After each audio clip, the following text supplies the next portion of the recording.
उन्हां दा बेटा गल सुनांदा है कि एक दिन मैं ते मेरे वालिद साहब असी नवी नवी गड्डी लई ते गड्डी लैके असी लाहौर दी सड़क ते निकले ते मैं ते वालिद साहब फ्रंट सीट ते बैठे हुए सन। मैं गड्डी चला रहा सा। एक जगह ते जाके असां गड्डी खड़ी की थी। पिछू एक बंदा मोटरसाइकिल वाला आया तो उन्हें आके ना खलोती गड्डी नूं ना टक्कर मार कड्डी। गड्डी खलोती सी, नवी गड्डी सी, उन्हें आके पिछू टक्कर मार कड्डी गड्डी नूं। कहंदे ने इशफाक अहमद साहब दे बेटे कहन लगे कि मैनू बड़ा गुस्सा चढ़िया कि साड़ी गलती भी कोई नहीं, सड़क ते खलोती गड्डी नूं इन्हें पिछू टक्कर मार दी है ते नुकसान कर छड़िया। कहंदे मैं गुस्से दे नाल ना लाल पीला होके जल्दी जल्दी गड्डी तो थल्ले उतरिया। थल्ले उतर के ते मैं उन्होंने ना बाजू तो फड़ लिया जिन्हें पिछू ना मोटरसाइकिल मारी सी। मैं उन्होंने कह लगा भी तू की कीता साडे नाल, साडी गड्डी सारी तबाह कर छड़ी, तू पिछू नुकसान कर छड़िया लखां दा। वो की कहन लगा, वो डर गया, मजदूरदार बंदा सी, गरीब बंदा सी, वो डर गया पिछू। वो कहन लगा बाऊ जी जान दो मेरे को गलती हो गई है तो मैनू अल्लाह वास्ते माफ कर दो। की करो, अल्लाह वास्ते मैनू माफ कर दो ते मेरे को गलती हो गई। कहंदे मैं उन्होंने कहा नहीं जिथे दा तू है मैं तेनों नाल लैके जाना है, तू जिहड़ा नुकसान किया नुकसान तू भरना है ते फिर तेरी जान छुटनी है। जे तेरी जान नहीं छुटनी, बड़े इंज दे लोग होंदे ने जिहड़े नुकसान करके कहंदे जी अल्लाह वास्ते माफ कर दिओ। कहंदे ने मैं उहदे नाल ना सख्त लहजे नाल गुफ्तगू पे करना सा, सख्त गल्लां पे करना सा, गुस्से दे अंदर सा। कहंदे ने अजे मैं उन्होंने फड़िया ही गुस्से के अंदर गल्लां पे करा तो वह मैनू कहंदा जी बाऊ जी अल्लाह वास्ते मैनू की कर दिओ, माफ कर दिओ। कहंदे ने मैं होर गुस्से नाल बोलन लग पिया, होर सख्त लहजे नाल बोलन लग पिया।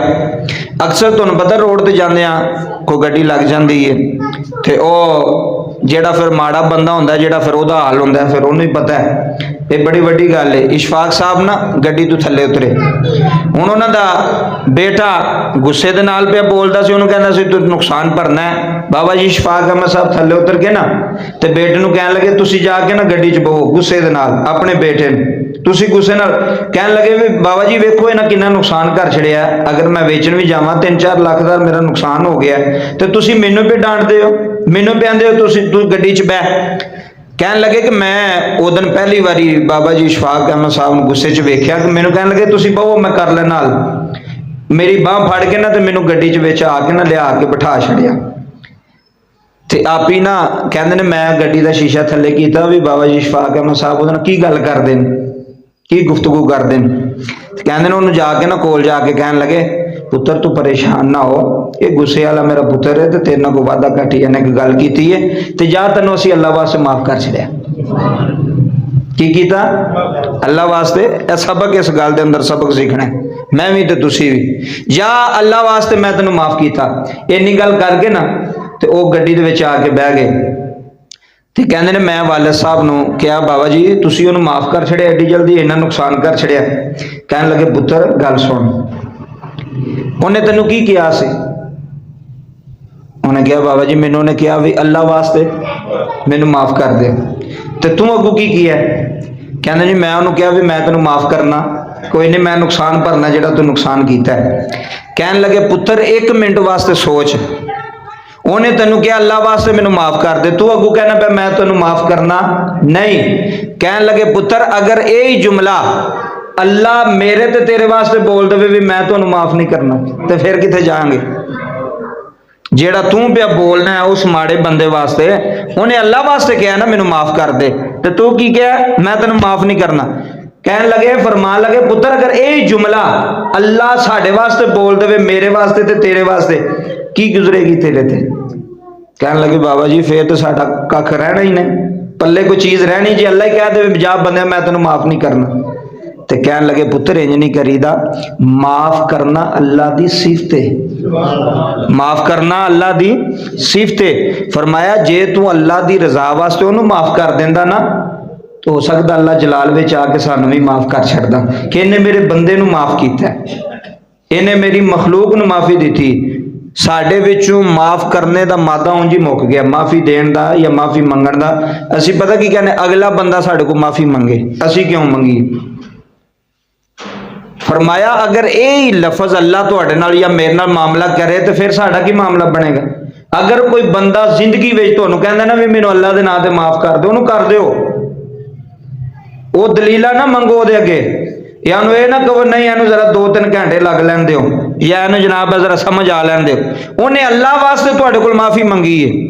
और बहुत वड्डा इस दे अंदर सबक जिहड़ा मैं सिखिया, किसी दा तो पता कोई नहीं, कि जिहड़ा तुहानूं कहंदा ना राह जांदे भी अगर कोई गड्डी नूं कोई लग जांदा, कहंदा भाई जी माड़ा बंदा अल्लाह वास्ते माफ कर, तो की अल्लाह उहनूं कोई जा यार तैनूं माफ कीता। कोई बंदा तुहानूं गाल कढ छड्डदा, उहनूं जा कह जा यार मैं तैनूं माफ कीता, कुछ नहीं हुंदा। बस दिलदार सारे जेड़े बंदे दे अंदर माफी देण दी वुसत होवे ना, माफ करन दी वुसत होवे, ओही बंदा मर्द है, ओही बहादुर है। ते जेड़ा बंदा किसी नूं माफ नहीं ना करदा, नहीं मैं तो कोई बदला लेना है, बदला लेना अल्लाह दी सिफत नहीं। अल्लाह दी सिफत माफ करना। हो सकता है तू अल्लाह दे बंदियां नूं माफ करे, अल्लाह तैनूं माफ कर छड्डे, ते जे तू बदला लेना तो फिर अल्लाह ने भी लेना है, फिर अल्लाह ने भी अपने आकाम तेरे कोल पुछने ने। जिंदगी विच एक मामूल बना लो अपना, सिख के जानी अज गल जिंदगी, बड़ा वड्डा भी किसी जुर्म किया होवे ना, तुहाडा नुकसान किड्डा वड्डा भी कर छड़े, जे तुहानूं कह छड़े ना भी अल्लाह दे नाम ते मैनूं माफ कर दे, फिर आसमान वाल वेख के आखी मालका इन्हें तेरे नाम ते आख्या, जा मैं तेरे नाम ते इहनूं माफ कर छड़िया, जा मैं तेरे नाम ते माफ कर छड़िया। जेड़ा बंदा माफ करदा है ये बहुत वड्डी सिफत है, माफ करना। किसी नूं भी किसी गलती तो भी माफ करना। हुण बंदे पता की आंदे ने, ऐ भी बड़ा वड्डा जुमला, बंदे ने एक बारी माफ करिए, 2 बारी करिए, 3 बारी करिए, कितनी बारी करिए, ऐ भी सुन लो शरीयत की आंदी है। वे तुसी अपने मतहत ने 1 बारी माफ करना, 2 बारी करना, 3 बारी करना, कितनी बारी करना जी। असी गल सुन के भी अमल नहीं करते, गल सुन के भी इधर सुनने का इधर कड़ छड़ने, फायदा की होंदा फिर जुम्मे का भी ना बोलन। एक सहाबी रसूल आ के नबी पाक दे कोल आके अर्ज की, हुजूर मेरा गुलाम है, वो गलतियां बड़ियां करता है, सीखियो मैं भी, तो तुसी पहला मैं सीखा तो फिर तुसी। हजूर वो गलतियां बड़ियां करता है, मैं उन्होंने माफ कर देना वा, 2 बारी करता, 3 बारी करता, हजूर मैं बड़ा तंग आ गया तो हुण दसो भी मैं उन्होंने माफ करा या कढ़ छड्डा। यह भी गल सुन के बंदा फिर अमल ना करे तो फिर कित्थे बंदा टुट जाए। नबी करीम सल्लल्लाहु अलैहि वसल्लम ने फरमाया, तू आना पैना मैं एक दिन विच कितनी बारी माफ करा उहदी गलती नूं। बंदे गलती कर ही लेंदे ना, इंसान अगर उहदी जगह ते तुम ही होंदा तो तुम ही गलती कर लेनी सी। आज तू समझदार बनया भी मैं बड़ा समझदार हाँ। नबी पाक ने फरमाया, अगर तेरा गुलाम एक दिन विच 70 मरतबा भी गलती करता तो तू 70 बारी उन्हें माफी देनी है। कितनी बारी? 70 बार तो कोई करता ही नहीं ना, कोई भी नहीं करता 70 बारी। लेकिन वेखो गल किड्डी उची की हजूर, गल किड्डी अगे दी की नबी पाक ने फरमाया, तेरा गुलाम 70 बारी भी गलती करता है, ओदी गलती ते तू सरजनश उन्हें सजा नहीं देनी, की करना उन्होंने माफ करना। ये नबी पाक ने फरमाया है, किसी मौलवी की गल नहीं, किसी पीर की गल नहीं, कि अगर तेरा मतहत तेरा गुलाम, ये हर बंदे वास्ते वे, ये औलाद वास्ते भी, अगर तेरी औलाद 70 बारी गलती करे तो उन्हें माफ कर। अगर तेरे घर में कोई 70 बारी भी गलती करता तो उन्हें माफ कर। ये सिर्फ है नहीं भी सिर्फ गुलाम की गल ना, जेड़ा जेड़ा तेरे मतहत है, जिदा जिदा तू सिस्टम चला रहा है, वो अगर 70 बारी भी गलती कर दें तो 70 बारी उन्होंने माफ कर। ये इस्लाम आंदा है, ये शरीयत आंदी। ये नहीं भी जिन्हें एक बारी कर छड़ी ठीक है जी हुण नहीं असीं इहनूं माफ करना, ना तू कौन है नहीं माफ करने वाला। वो रब कोल डर, कितले वो ना तेरे बारे लफज कह दे मैं तेनों माफ नहीं करना, फिर की करेंगा। किड्डी वड्डी गल। इशफाक अहमद साहब फरमान लगे, पुत्तर नूं पुत्त कहन लगे नुकसान तो भरच जाना गड्डी का, 3-4 लाख का नुकसान हो जाएगा, लेकिन तू वो गर्म लहजे ना गल की थी है, तू उन्होंने कहना मैं तेनों माफ ही नहीं करना। अगर ये जुमला अल्लाह साढ़े वास्ते कह छड़े तो फिर जिंदगी सीखो माफ करना।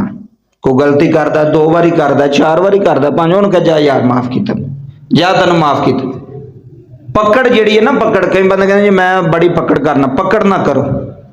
पकड़ करना ईमान वाले बंदे का काम नहीं, माफी देना माफ करना मोमिन बंदे की सिफत है। ये अल्लाह की भी सिफत है तो मोमिन बंदे की भी सिफत है, मोमिन भी माफ करता है। हुण इस तो अगे तो गल कोई नहीं ना रह गई, 70 बारी भी कोई गलती करे तो नबी पाक ने फरमाया तू उन्होंने की करना है, उहदी गलती नूं माफ करना है एक दिन विच 70 बारी, फिर भी माफ करना ही। ਅਗਰ ਉਹ ਸੁਧਰਦਾ ਨਹੀਂ ਸੁਧਰਦਾ ਉਹਦੀ ਸਿਰ ਪੀੜ, ਤੇਰੀ ਸਿਰ ਪੀੜ ਨਹੀਂ। ਤੈਨੂੰ ਨਹੀਂ ਪੁੱਛਿਆ ਜਾਣਾ ਵੀ ਤੂੰ ਇਹਨੂੰ ਸੁਧਾਰਿਆ ਕਿ ਨਹੀਂ ਸੁਧਾਰਿਆ। ਤੇਰਾ ਕੰਮ ਹੈ ਮਾਫੀ ਦੇਣਾ, ਨਰਮ ਦਿਲ ਬੰਦੇ ਦਾ। ਅਗਲੀ ਬਾਤ ਸੁਣ।